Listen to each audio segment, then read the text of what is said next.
Pour une nuit d'amour d'Émile Zola.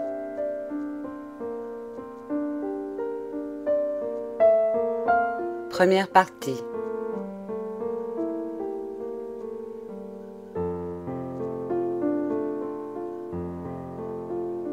La petite ville de P est bâtie sur une colline. Au pied des anciens remparts coule un ruisseau encaissé et très profond, le Chanteclair, qu'on nomme sans doute ainsi pour le bruit cristallin de ses eaux limpides. Lorsqu'on arrive par la route de Versailles, on traverse le Chanteclair à la porte sud de la ville sur un pont de pierre d'une seule arche, dont les larges parapets, bas et arrondis, servent de banc à tous les vieillards du faubourg. En face, monte la rue Beau-Soleil, au bout de laquelle se trouve une place silencieuse, la place des 4 femmes, pavée de grosses pierres, envahie par une herbe drue qui la verdit comme un pré. Les maisons dorment. Toutes les demi-heures, le pas traînard d'un passant fait aboyer un chien derrière la porte d'une écurie. Et l'émotion de ce coin perdu est encore le passage régulier, 2 fois par jour, des officiers qui se rendent à leur pension, une table d'hôte de la rue Beau-Soleil. C'était dans la maison d'un jardinier, à gauche, que demeurait Julien Michon. Le jardinier lui avait loué une grande chambre au premier étage, et comme cet homme habitait l'autre façade de la maison, sur la rue Catherine, où était son jardin, Julien vivait là tranquille, ayant son escalier et sa porte, s'enfermant déjà à 25 ans dans les manies d'un petit bourgeois retiré. Le jeune homme avait perdu son père et sa mère très jeunes. Autrefois, les Michons étaient bourreliers aux Alluets, près de Mantes. À leur mort, un oncle avait envoyé l'enfant en pension. Puis l'oncle lui-même était parti, et Julien, depuis 5 ans, remplissait à la poste de P un petit emploi d'expéditionnaire. Il touchait 1500 francs, sans espoir d'en gagner jamais davantage. D'ailleurs, il faisait des économies, et n'imaginait point une condition plus large ni plus heureuse que la sienne. Grand, fort, osseux, Julien avait de grosses mains qui le gênaient. Il se sentait laid, la tête carrée, et comme laissé à l'état d'ébauche, sous le coup de pouce d'un sculpteur trop rude, et cela le rendait timide, surtout quand il y avait des demoiselles. Une blanchisseuse lui en dit en riant qu'il n'était pas si vilain, il en avait gardé un grand trouble. Dehors, les bras ballants, le dos voûté et la tête basse, il faisait de longues enjambées pour rentrer plus vite dans son ombre. Sa gaucherie lui donnait un effarouchement continu, un besoin maladif de médiocrité et d'obscurité. Il semblait s'être résigné à vieillir de la sorte, sans une camaraderie, sans une amourette, avec ses goûts de moine cloîtré. Et cette vie ne pesait point à ses larges épaules. Julien, au fond, était très heureux. Il avait une âme calme et transparente. Son existence quotidienne, avec les règles fixes qui la menaient, était faite de sérénité. Le matin, il se rendait à son bureau, recommençait paisiblement la besogne de la veille, puis il déjeunait d'un petit pain et reprenait ses écritures. Puis il dînait, il se couchait, il dormait. Le lendemain, le soleil ramenait la même journée, cela pendant des semaines, des mois. Ce lent défilé finissait par prendre une musique pleine de douceur, le berçait du rêve de ces bœufs qui tirent la charrue et qui ruminent le soir dans de la paille fraîche. Il buvait tout le charme de la monotonie. Son plaisir était parfois, après son dîner, de descendre la rue Beau-Soleil et de s'asseoir sur le pont pour attendre 9 heures. Il laissait pendre ses jambes au-dessus de l'eau, il regardait passer continuellement sous lui le Chanteclair, avec le bruit pur de ses flots d'argent. Des saules, le long des 2 rives, penchaient leurs têtes pâles, enfonçaient leurs images. Au ciel tombait la cendre fine du crépuscule. Et il restait dans ce grand calme, charmé, songeant confusément que le Chanteclair devait être heureux comme lui, à rouler toujours sur les mêmes herbes, au milieu d'un si beau silence. Quand les étoiles brillaient, il rentrait se coucher, avec de la fraîcheur plein la poitrine. D'ailleurs, Julien se donnait d'autres plaisirs. Les jours de congé, il partait à pied, tout seul, heureux d'aller très loin et de revenir rompu de fatigue. Il s'était fait aussi un camarade d'un muet, un ouvrier graveur, au bras duquel il se promenait sur le mail pendant des après-midi entières, sans même échanger un signe. D'autres fois, au fond du café des voyageurs, il entamait avec le muet d'interminables parties de dames, pleines d'immobilité et de réflexion. Il avait eu un chien écrasé par une voiture, et il lui gardait un si religieux souvenir qu'il ne voulait plus de bête chez lui. À la poste, on le plaisantait sur une gamine de 10 ans, une fille en haillons qui vendait pieds nus des boîtes d'allumettes et qu'il régalait de gros sous sans vouloir emporter sa marchandise. Mais il se fâchait, il se cachait pour glisser les sous à la petite. Jamais on ne le rencontrait en compagnie d'une jupe, le soir au rempart. Les ouvrières de paix, des gaillardes très dégourdies, avaient fini elles-mêmes par le laisser tranquille, en le voyant suffoquer devant elles, prendre leur rire d'encouragement pour des moqueries. Dans la ville, les uns le disaient stupide, d'autres prétendaient qu'il fallait se défier de ces garçons-là, qui sont si doux et qui vivent solitaires. Le paradis de Julien, l'endroit où il respirait à l'aise, c'était sa chambre. Là seulement il se croyait à l'abri du monde. Alors il se redressait, il riait tout seul, et quand il s'apercevait dans la glace, il demeurait surpris de se voir très jeune. La chambre était vaste. Il y avait installé un grand canapé, une table ronde avec 2 chaises et un fauteuil. Mais il lui restait encore de la place pour marcher. Le lit se perdait au fond d'une immense alcôve. Une petite commode de noyer entre les 2 fenêtres semblait un jouet d'enfant. Il se promenait, s'allongeait, ne s'ennuyait point de lui-même. Jamais il n'écrivait en dehors de son bureau, et la lecture le fatiguait. Comme la vieille dame qui tenait la pension où il mangeait s'obstinait à vouloir faire son éducation en lui prêtant des romans, il les rapportait sans pouvoir répéter ce qu'il y avait dedans, tant ces histoires compliquées manquaient pour lui de sens commun. Il dessinait un peu, toujours la même tête, une femme de profil, l'air sévère, avec de larges bandeaux et une torsade de perles dans le chignon. Sa seule passion était la musique. Pendant des soirées entières, il jouait de la flûte, et c'était là, par-dessus tout, sa grande récréation. Julien avait appris la flûte tout seul. Longtemps, une vieille flûte de bois jaune, chez un marchand de bric-à-brac de la place du marché, était restée une de ses plus âpres convoitises. Il avait l'argent, mais il n'osait entrer l'acheter, de peur d'être ridicule. Enfin, un soir, il s'était enhardi jusqu'à emporter la flûte en courant, cachée sous son paletot, serrée contre sa poitrine. Puis, portes et fenêtres closes, très doucement pour qu'on ne l'entendît pas, il avait éplé pendant 2 années une vieille méthode trouvée chez un petit libraire. Depuis 6 mois seulement, il se risquait à jouer, les croisées ouvertes. Il ne savait que des airs anciens, lents et simples, des romances du siècle dernier, qui prenaient une tendresse infinie lorsqu'il les bégayait avec la maladresse d'un élève plein d'émotions.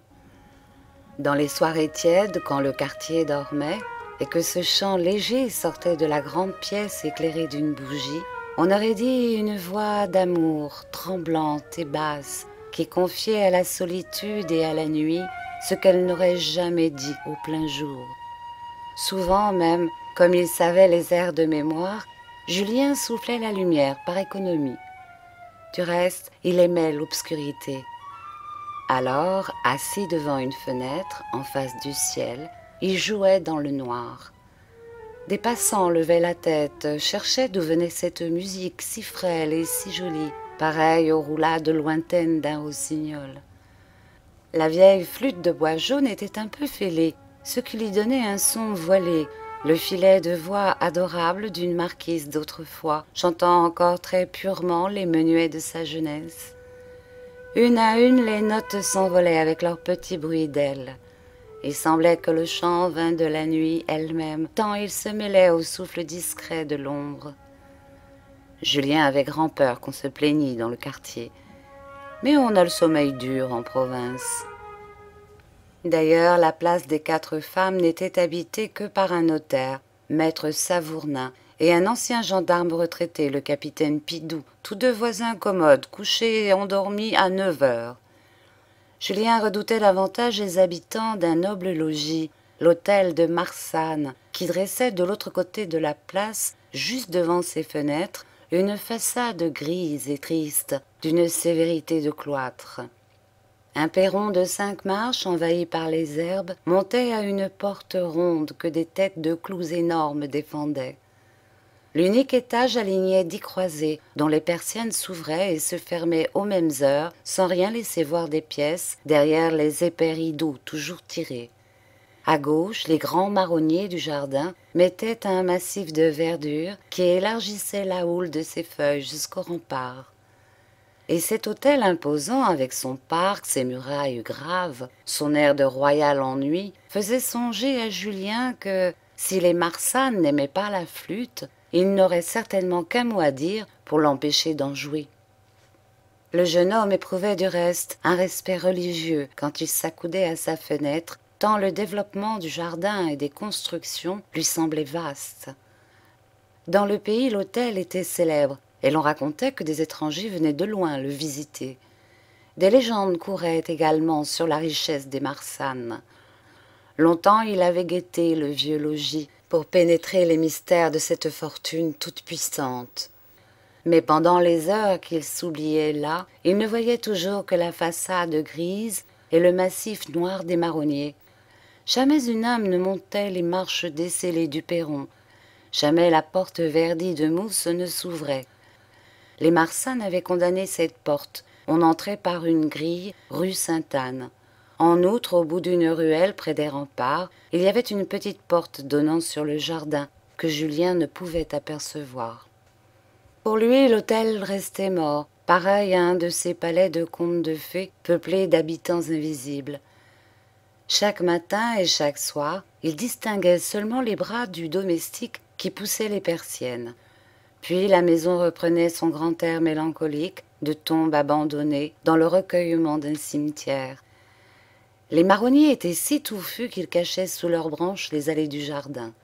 Et cette existence hermétiquement close, hautaine et muette, redoublait l'émotion du jeune homme. La richesse, c'était donc cette paix morne où il retrouvait le frisson religieux qui tombe de la voûte des églises. Que 2 fois avant de se coucher, il avait soufflé sa bougie et était resté 1 heure à sa fenêtre pour surprendre ainsi les secrets de l'hôtel de Marsanne. La nuit, l'hôtel barrait le ciel d'une tache sombre, les marronniers étalaient une mare d'encre. On devait soigneusement tirer les rideaux à l'intérieur, pas une lueur ne glissait entre les lames des persiennes. Même la maison n'avait point cette respiration des maisons habitées, où l'on sent les haleines des gens endormis. Elle s'anéantissait dans le noir. C'était alors que Julien s'enhardissait et prenait sa flûte. Il pouvait jouer impunément. L'hôtel vide lui renvoyait l'écho des petites notes perlées. Certaines phrases ralenties se perdaient dans les ténèbres du jardin, où l'on n'entendait seulement pas un battement d'ailes. La vieille flûte de bois jaune semblait jouer ses airs anciens devant le château de la Belle au bois dormant. Un dimanche, sur la place de l'église, un des employés de la poste montra brusquement à Julien un grand vieillard et une vieille dame, en les lui nommant. C'étaient le marquis et la marquise de Marsanne. Ils sortaient si rarement qu'il ne les avait jamais vus. Une grosse émotion le saisit, tant il les trouva maigres et solennels, comptant leurs pas, salués jusqu'à terre et répondant seulement d'un léger signe de tête. Alors son camarade lui apprit coup sur coup qu'ils avaient une fille encore au couvent, mademoiselle Thérèse de Marsanne, puis que le petit Colombel, le clerc de maître Savournin, était le frère de lait de cette dernière. En effet, comme les 2 vieilles gens allaient prendre la rue Sainte-Anne, le petit Colombel qui passait s'approcha, et le marquis lui tendit la main, honneur qu'il n'avait fait à personne. Julien souffrit de cette poignée de main, car ce Colombel, un garçon de 20 ans aux yeux vifs, à la bouche méchante, avait longtemps été son ennemi. Il le plaisantait de sa timidité, ameutait contre lui les blanchisseuses de la rue Beau-Soleil, si bien qu'un jour au rempart, il y avait eu entre eux un duel à coups de poing, dont le clerc de notaire était sorti avec 2 yeux pochés. Et Julien le soir joua de la flûte plus bas encore, quand il eut connu tous ces détails. D'ailleurs, le trouble que lui causait l'hôtel de Marsanne ne dérangeait pas ses habitudes d'une régularité d'horloge. Il allait à son bureau, il déjeunait, dînait, faisait son tour de promenade au bord du Chanteclair. L'hôtel lui-même, avec sa grande paix, finissait par entrer dans la douceur de sa vie. 2 années se passèrent. Il était tellement habitué aux herbes du perron, à la façade grise, aux persiennes noires, que ces choses lui semblaient définitives, nécessaires au sommeil du quartier. Depuis 5 ans, Julien habitait la place des 4 femmes, lorsque, un soir de juillet, un événement bouleversa son existence. La nuit était très chaude, tout allumée d'étoiles. Il jouait de la flûte sans lumière, mais d'une lèvre distraite, ralentissant le rythme et s'endormant sur certains sons, lorsque tout d'un coup, en face de lui, une fenêtre de l'hôtel de Marsanne s'ouvrit et resta béante, vivement éclairée dans la façade sombre. Une jeune fille était venue s'accouder, et elle demeurait là, elle découpait sa mince silhouette, levait la tête comme pour prêter l'oreille. Julien, tremblant, avait cessé de jouer. Il ne pouvait distinguer le visage de la jeune fille. Il ne voyait que le flot de ses cheveux, déjà dénoués sur son cou. Et une voix légère lui arriva au milieu du silence. « Tu n'as pas entendu, Françoise? On dirait une musique. »« Quelque rossignol, mademoiselle, » répondit une grosse voix à l'intérieur. « Fermez, prenez garde aux bêtes de nuit. » Quand la façade fut redevenue noire, Julien ne put quitter son fauteuil, les yeux pleins de la trouée lumineuse qui s'était faite dans cette muraille morte jusque-là. Et il gardait un tremblement. Il se demandait s'il devait être heureux de cette apparition. Puis, 1 heure plus tard, il se remit à jouer tout bas. Il souriait à la pensée que la jeune fille croyait sans doute qu'il y avait un rossignol dans les marronniers.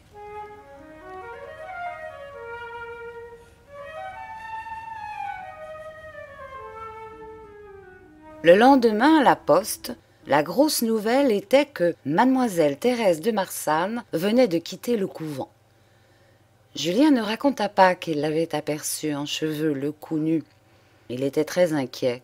Il éprouvait un sentiment indéfinissable contre cette jeune fille qui allait déranger ses habitudes. Certainement, cette fenêtre dont il redouterait de voir s'ouvrir les persiennes à toute heure le gênerait horriblement. Il ne serait plus chez lui. Il aurait encore mieux aimé un homme qu'une femme, car les femmes se moquent davantage. Comment, désormais, oserait-il jouer de la flûte? Il en jouait trop mal pour une demoiselle qui devait savoir la musique. Le soir donc, après de longues réflexions, il croyait détester Thérèse. Julien rentra furtivement. Il n'alluma pas de bougie. De cette façon, elle ne le verrait point. Il voulait se coucher tout de suite pour marquer sa mauvaise humeur, mais il ne put résister au besoin de savoir ce qu'il se passait en face. La fenêtre ne s'ouvrit pas. Vers 10 heures seulement, une lueur pâle se montra entre les lames des persiennes, puis cette lueur s'éteignit, et il resta à regarder la fenêtre sombre. Tous les soirs, dès lors, il recommença malgré lui cet espionnage. Il guettait l'hôtel, comme au premier temps. Il s'appliquait à noter les petits souffles qui en ranimaient les vieilles pierres muettes. Rien ne semblait changer. La maison dormait toujours son sommeil profond. Il fallait des oreilles et des yeux exercés pour surprendre la vie nouvelle. C'était parfois une lumière courant derrière les vitres, un coin de rideau écarté, une pièce immense entrevue.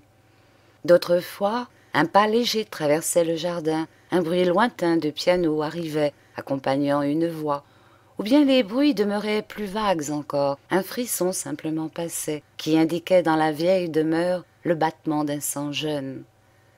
Julien s'expliquait à lui-même sa curiosité en se prétendant très ennuyé de tout ce tapage. Combien il regrettait le temps où l'hôtel vide lui renvoyait l'écho adouci de sa flûte. Un de ses plus ardents désirs, bien qu'il ne se l'avoue pas, était de revoir Thérèse.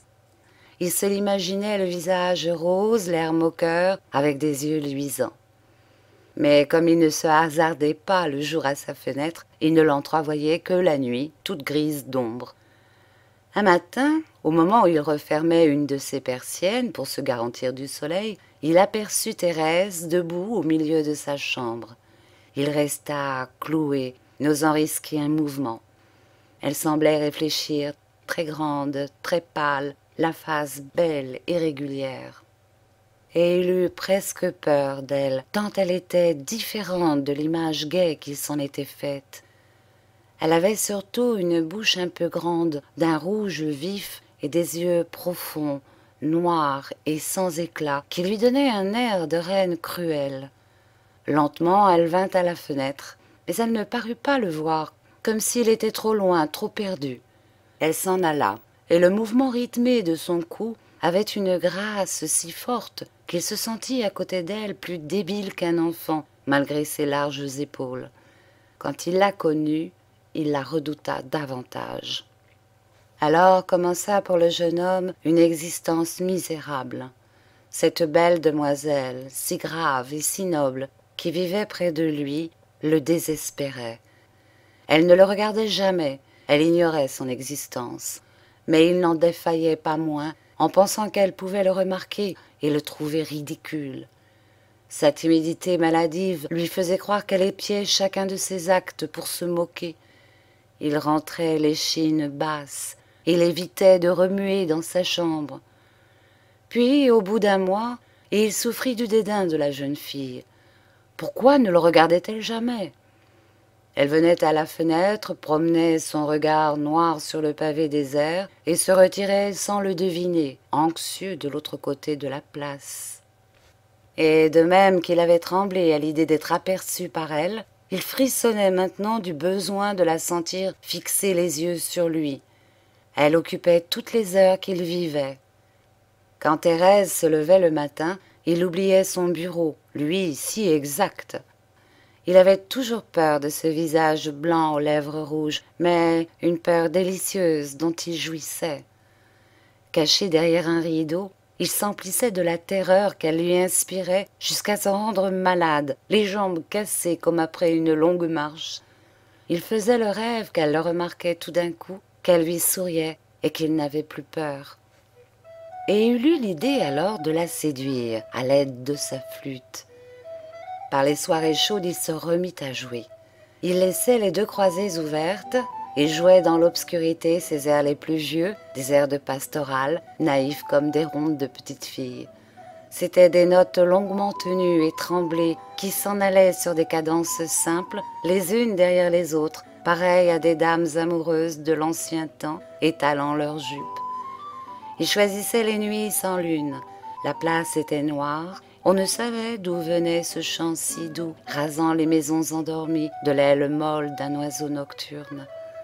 Et dès le premier soir, il eut l'émotion de voir Thérèse à son coucher s'approcher tout tremblant de la fenêtre où elle s'accouda, surprise de retrouver cette musique qu'elle avait entendue déjà le jour de son arrivée.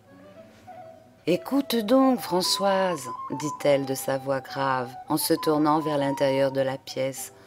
Ce n'est pas un oiseau. »« Oh !» répondit une femme âgée, dont Julien n'apercevait que l'ombre.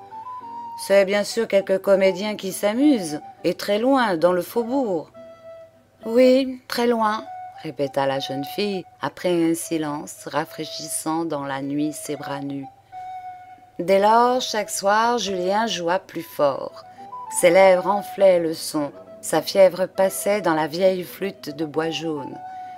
Et Thérèse, qui écoutait chaque soir, s'étonnait de cette musique vivante, dont les phrases, volant de toiture en toiture, attendaient la nuit pour faire un pas vers elle. Elle sentait bien que la sérénade marchait vers sa fenêtre. Elle se haussait parfois, comme pour voir par-dessus les maisons. Puis une nuit, le chant éclata si près d'elle qu'elle en fut effleurée. Elle le devina sur la place, dans une des vieilles demeures qui sommeillaient. Julien soufflait de toute sa passion, la flûte vibrait avec des sonneries de cristal.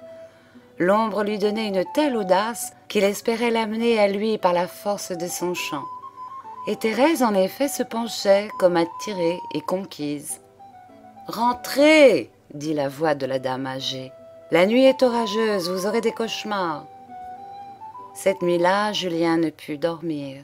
Il s'imaginait que Thérèse l'avait deviné, l'avait vu peut-être. Et il brûlait sur son lit. Il se demandait s'il ne devait pas se montrer le lendemain. Certes, il serait ridicule en se cachant davantage.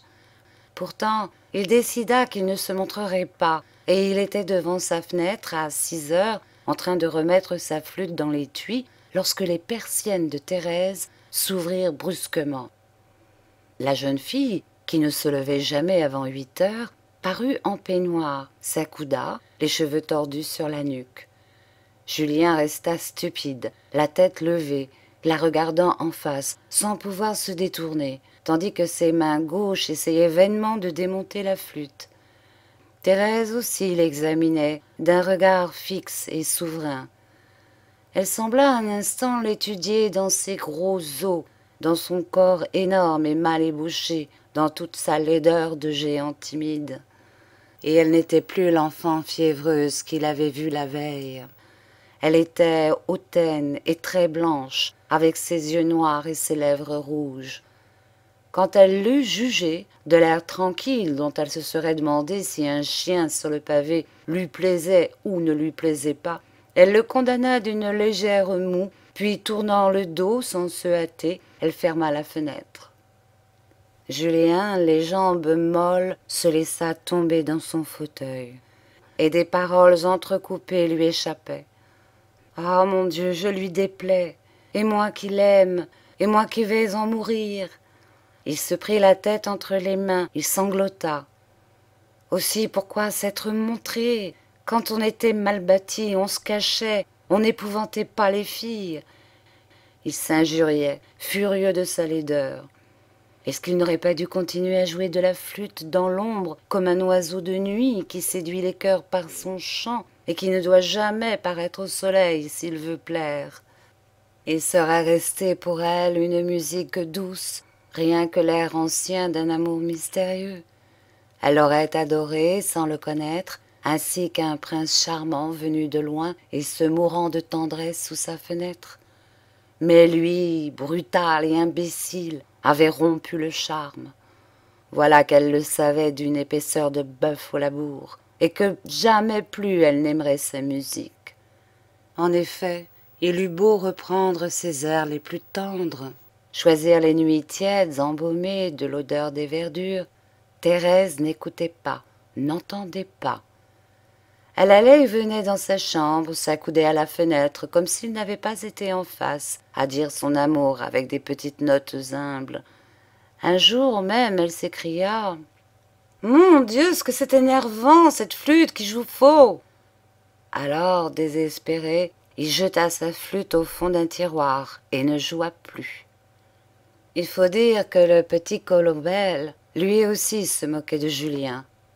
Un jour, en allant à son étude, il l'avait vu devant la fenêtre étudiant un morceau, et chaque fois qu'il passait sur la place, il riait de son air mauvais. Julien savait que le clerc de notaire était reçu chez les Marsanne, ce qui lui crevait le cœur, non qu'il fût jaloux de cet avorton, mais parce qu'il aurait donné tout son sang pour être 1 heure à sa place. La mère du jeune homme, Françoise, depuis des années dans la maison, veillait maintenant sur Thérèse dont elle était la nourrice. Autrefois, la demoiselle noble et le petit paysan avaient grandi ensemble, et il semblait naturel qu'ils eussent conservé quelque chose de leur camaraderie ancienne. Julien n'en souffrait pas moins quand il rencontrait Colombel dans les rues, les lèvres pincées de son mince sourire.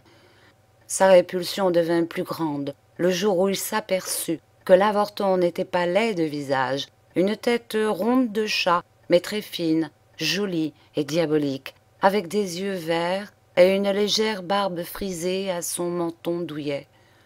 Ah, s'il l'avait encore tenue dans un coin des remparts, comme il lui aurait fait payer cher le bonheur de voir Thérèse chez elle. 1 an s'écoula. Julien fut très malheureux. Il ne vivait plus que pour Thérèse. Son cœur était dans cet hôtel glacial en face duquel il se mourait de gaucherie et d'amour. Dès qu'il disposait d'une minute, il venait la passer là, les regards fixés sur le pan de muraille grise dont il connaissait les moindres taches de mousse. Il avait eu beau, pendant de longs mois, ouvrir les yeux et prêter les oreilles, il ignorait encore l'existence intérieure de cette maison solennelle où il emprisonnait son être. Des bruits vagues, des lueurs perdues l'égaraient. Était-ce des fêtes, était-ce des deuils? Il ne savait. La vie était sur l'autre façade. Il rêvait de ce qu'il voulait, selon ses tristesses ou ses joies. Des jeux brillants de Thérèse et de Colombelle, des promenades lentes de la jeune fille sous les marronniers, des balles qui la balançaient au bras des danseurs, des chagrins brusques qui l'asseillaient pleurante dans des pièces sombres, ou bien il n'entendait peut-être que les petits pas du marquis et de la marquise trottant comme des souris sur les vieux parquets. Et dans son ignorance, il voyait toujours la seule fenêtre de Thérèse trouer ce mur mystérieux. La jeune fille journellement se montrait, plus muette que les pierres, sans que jamais son apparition amenât un espoir. Elle le consternait, tant elle restait inconnue et loin de lui. Les grands bonheurs de Julien étaient les heures où la fenêtre demeurait ouverte. Alors, il pouvait apercevoir des coins de la chambre pendant l'absence de la jeune fille. Il mit 6 mois à savoir que le lit était à gauche, un lit dans une alcôve, avec des rideaux de soie rose. Puis, au bout de 6 autres mois, il comprit qu'il y avait en face du lit une commode de Louis XV, surmontée d'une glace dans un cadre de porcelaine. En face, il voyait la cheminée de marbre blanc. Cette chambre était le paradis rêvé. Son amour n'allait pas sans de grandes luttes. Il se tenait caché pendant des semaines, honteux de sa laideur. Puis des rages le prenaient. Il avait le besoin d'étaler ses gros membres, de lui imposer la vue de son visage bossué, brûlé de fièvre. Alors il restait des semaines à la fenêtre. Il la fatiguait de son regard. Même, à 2 reprises, il lui envoya des baisers ardents, avec cette brutalité des gens timides quand l'audace les affole. Thérèse ne se fâchait même pas. Lorsqu'il était caché, il la voyait aller et venir de son air royal, et lorsqu'il s'imposait, elle gardait cet air plus haut et plus froid encore. Jamais il ne la surprenait dans une heure d'abandon. Si elle le rencontrait sous son regard, elle n'avait aucune hâte à détourner la tête. Quand il entendait dire à la poste que mademoiselle de Marsanne était très pieuse et très bonne, parfois il protestait violemment lui-même. Non, non, elle était sans religion, elle aimait le sang, car elle avait du sang aux lèvres, et la pâleur de sa face venait de son mépris du monde. Puis il pleurait de l'avoir insultée, et lui demandait pardon, comme à une sainte enveloppée dans la pureté de ses ailes. Pendant cette première année, les jours suivirent les jours, sans amener un changement. Lorsque l'été revint, il éprouva une singulière sensation. Thérèse lui sembla marcher dans un autre air. C'étaient toujours les mêmes petits événements, les persiennes poussées le matin et refermées le soir, les apparitions régulières aux heures accoutumées, mais un souffle nouveau sortait de la chambre. Thérèse était plus pâle, plus grande. Un jour de fièvre, il se hasarda une 3e fois à lui adresser un baiser du bout de ses doigts fiévreux. Elle le regarda fixement, avec sa gravité troublante, sans quitter la fenêtre. Ce fut lui qui se retira, la face empourprée. Un seul fait nouveau vers la fin de l'été se produisit et le secoua profondément, bien que ce fait fût des plus simples. Presque tous les jours au crépuscule, la croisée de Thérèse, laissée entr'ouverte, se fermait violemment, avec un craquement de toute la boiserie et de l'espagnolette. Ce bruit faisait tressaillir Julien d'un sursaut douloureux, et il demeurait torturé d'angoisse, le cœur meurtri, sans qu'il sût pourquoi. Après cet ébranlement brutal, la maison retombait dans une telle mort qu'il avait peur de ce silence. Longtemps, il ne put distinguer quel bras fermait ainsi la fenêtre, mais un soir, il aperçut les mains pâles de Thérèse. C'était elle qui tournait l'espagnolette d'un élan si furieux. Et lorsqu'une heure plus tard elle rouvrait la fenêtre, mais sans hâte, pleine d'une lenteur digne, elle paraissait lasse, s'accoudait un instant, puis elle marchait au milieu de la pureté de sa chambre, occupée à des futilités de jeune fille. Julien restait la tête vide, avec le continuel grincement de l'espagnolette dans les oreilles. Un soir d'automne, par un temps gris et doux, l'espagnolette eut un grincement terrible. Julien tressaillit, et des larmes involontaires lui coulèrent des yeux. En face de l'hôtel lugubre que le crépuscule noyait d'ombre, il avait plu le matin. Les marronniers à moitié dépouillés exhalaient une odeur de mort. Cependant, Julien attendait que la fenêtre se rouvrît. Elle se rouvrit tout d'un coup, aussi rudement qu'elle s'était fermée. Thérèse parut. Elle était toute blanche, avec des yeux très grands, les cheveux tombés dans son cou. Elle se planta devant la fenêtre, elle mit les 10 doigts sur sa bouche rouge et envoya un baiser à Julien. Éperdu, il appuya les poings contre sa poitrine, comme pour demander si ce baiser était pour lui. Alors Thérèse crut qu'il reculait. Elle se pencha davantage. Elle remit les 10 doigts sur sa bouche rouge et lui envoya un second baiser. Puis elle en envoya un troisième. C'était comme les 3 baisers du jeune homme qu'elle rendait. Il restait béant. Le crépuscule était clair. Il la voyait nettement dans le cadre d'ombre de la fenêtre. Lorsqu'elle pensa l'avoir conquis, elle jeta un coup d'œil sur la petite place et, d'une voix étouffée, « Venez !» dit-elle simplement. Il vint. Il descendit, s'approcha de l'hôtel. Comme il levait la tête, la porte du perron s'entrebâilla, cette porte verrouillée depuis un demi-siècle peut-être, dont la mousse avait collé les vantaux. Mais il marchait dans la stupeur, il ne s'étonnait plus. Dès qu'il fut entré, la porte se referma, et il suivit une petite main glacée qui l'emmenait. Il monta un étage, longea un corridor, traversa une première pièce, se trouva enfin dans une chambre qu'il reconnut. C'était le paradis, la chambre aux rideaux de soie rose. Le jour s'y mourait avec une douceur lente. Il fut tenté de se mettre à genoux. Cependant Thérèse se tenait devant lui, toute droite, les mains serrées fortement, si résolue qu'elle restait victorieuse du frisson dont elle était secouée. « Vous m'aimez » demanda-t-elle d'une voix basse. « Oh oui, oui » balbutia-t-il. Mais elle eut un geste pour lui défendre les paroles inutiles. Elle reprit d'un air hautain qui semblait rendre ses paroles naturelles et chastes dans sa bouche de jeune fille. « Si je me donnais, vous feriez tout, n'est-ce pas ?» Il ne put répondre. Il joignit les mains. Pour un baiser d'elle, il se vendrait. « Eh bien, j'ai un service à vous demander. » Comme il restait imbécile, elle eut une brusque violence en sentant que ses forces étaient à bout et qu'elle n'allait plus oser. Elle s'écria « Voyons, il faut jurer d'abord. Moi, je jure de tenir le marché. Jurez, jurez donc !»« Oh, je le jure. Oh, tout ce que vous voudrez, » dit-il dans un élan d'abandon absolu. L'odeur pure de la chambre le grisait. Les rideaux de l'alcôve étaient tirés, et la seule pensée du lit vierge dans l'ombre adoucie de la soie rose l'emplissait d'une extase religieuse.